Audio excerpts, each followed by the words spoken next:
بسم اللہ الرحمن الرحیم۔ السلام علیکم۔ سورہ ملک پڑھنے کے فائدے۔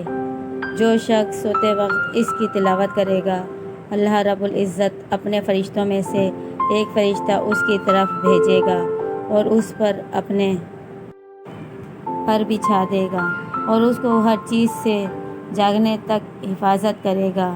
جو شخص سورہ ملک کی تلاوت کرتا ہے، یہ سورت پڑھنے والے کی مغفرت کے لیے قبر میں جھگڑا کرے گی۔ جو شخص سوتے وقت اس سورہ کی تلاوت کرے گا، اس کے لیے 30 نیکیاں لکھ دی جائیں گی اور اس کے 30 گناہ مٹا دیے جائیں گے اور اس کے 30 درجات بلند کر دیے جائیں گے۔ چاند دیکھ کر اس سورہ کو پڑھا جائے، مہینے کے 30 دنوں تک وہ سختیوں سے محفوظ رہے گا۔ حضور صلی اللہ علیہ وسلم کا فرمان ہے کہ میری خواہش ہے کہ سورہ ملک ہر مومن کے دل میں ہو۔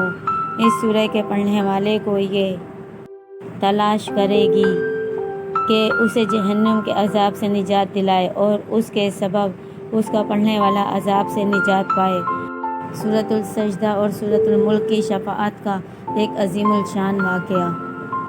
مشہور محدث علامہ ابن ابی الدنیا علیہ رحمۃ اللہ نے اپنی کتاب میں اشباط الموت میں یہ واقعہ لکھا ہے۔ وہ فرماتے ہیں، مورق العلبی سے روایت ہے، وہ کہتے ہیں ہم ایک آدمی کی عیادت کے لیے حاضر ہوئے جو بے ہوش پڑا تھا۔ تمہارے اندر سے کیا نکلا ہے؟ تو اس نے کہا جانتا ہوں، اور پھر اس کی تفصیل بیان کی۔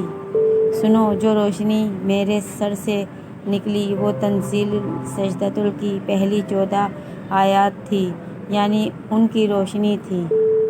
اور جو ناف سے نکلی وہ آیت السجدہ تھی، اور روشنی میرے پاؤں سے لے کر آسمان کی طرف گئی ہے، وہ سورۃ السجدہ کی آخری آیت تھی۔ یہ اللہ رب العزت کی بارگاہ میں جا کر میری شفاعت کرے گی۔ اور سورہ ملک میرے پاس ہے جو میری حفاظت کرے گی، اور میں ہر رات اس صورتوں کی تلاوت کیا کرتا تھا۔ یہ بتانے کے بعد وہ شخص فوت ہو گیا۔ اگر آپ کو یہ ویڈیو اچھی لگی ہے تو آپ اس کو لائک کریں، شیئر کریں اور سبسکرائب کرنا مت بھولیے گا۔ جزاک اللہ۔